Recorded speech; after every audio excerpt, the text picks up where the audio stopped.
defense is something we've been watching intently all year because Oscar Klefbom is out of the Edmonton Oilers lineup. We all knew deep down that was going to happen even before the season was announced. And that's essentially why Tyson Barrie joined the Oilers and is in the lineup.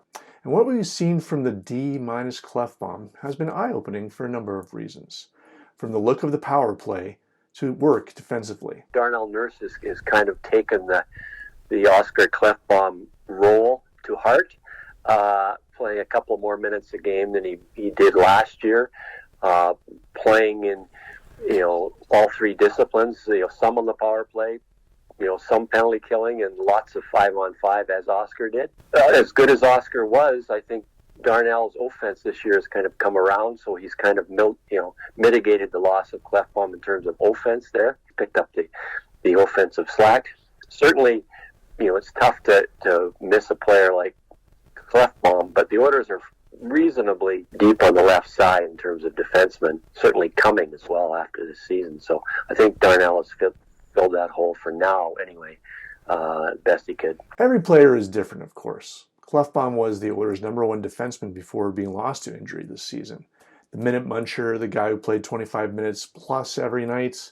And Nurse is in that role now like he had been in the past 3 seasons when Klefbom missed time for injury. Nurse's offensive upside looks to be that above Klefbom's. And then there's the little things in the Oilers' own end, what Klefbom brings to that side versus what Nurse brings. Barrie seems to have found his groove as well, particularly on the power play, after the Oilers' somewhat shaky start to the season. Darnell's like the wild horse getting out of the barn. Sometimes you have to rein him in terms of his aggressiveness sometime, but he also is an intimidating presence that Oscar isn't physically. They've managed to offset Oscar's role for now. The enlightening part for the Oilers defense is how good offensively they are this year. They've always been a very middling team in terms of defense points, helping out the forwards, but they lead the league now in points. That's such a boon for a hockey team when you're getting points and goals from the back end that you normally wouldn't get. Tyson Barrie coming in has certainly helped that part of the game. The Oilers are playing in the North Division this year, obviously, and that's a different cast of teams. What else is different is there are more games with a total of 5 goals or more between two teams, rather than, say, 2-1 games. But unlike the mid-'80s when the Oilers and the Flames dominated the old Smythe Division,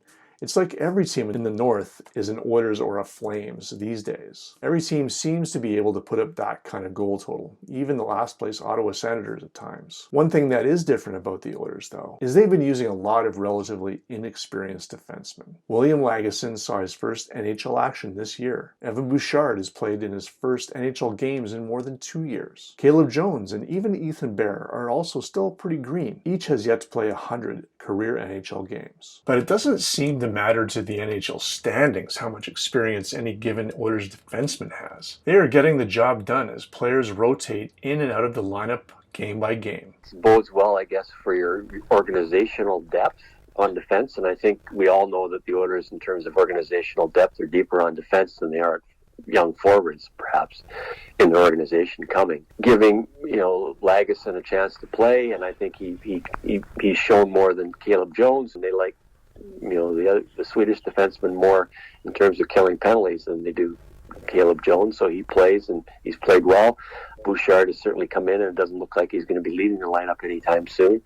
And Ethan Bear, as you pointed out, hasn't played 100 games yet. You can only have so many of those in a 6-man rotation, though, you would think. Next year, Tyson Barrie is an unrestricted free agent. Adam Larsson is an unrestricted free agent. Now, they're 2 veteran defensemen. Maybe they only sign one of those 2, so that just, means that those young defensemen that you played this year, theoretically one of those defensemen can take a spot of one of those 2 players if you don't re-sign them. So it's always good. It's difficult for the fans. Always want to see the new shiny toy. Let's play the young guys. Come on, let's see. They're here. Let's play them. The coach wants to win the games, and young defensemen have to learn on the job, and they make mistakes. Sometimes those mistakes cost you a game. So that's why sometimes the older defenseman, like a Chris Russell, plays and not Caleb Jones, because he trusts Chris a little bit more than he does Caleb Jones at this juncture. Down the road, they've also got Philip Broberg, who's a left defenseman, and Sam Rukov, who's a left defenseman. So that's two more young defensemen that probably aren't that far away from being NHL players. So it's good. I mean, not every team, as you pointed out in the division, is playing lots of young defensemen. It just so happens that the Oilers, that is their strength, and they can't wait forever. I think if you've got these young defensemen on your roster, you just can't let them sit and sit and sit and sit.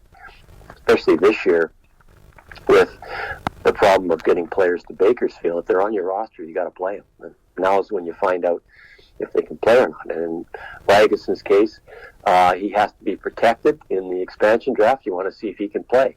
Same with Tyson Barrie, same with Caleb Jones. You want to see if these young guys can play before the expansion draft. So you're playing them now just to see what happens.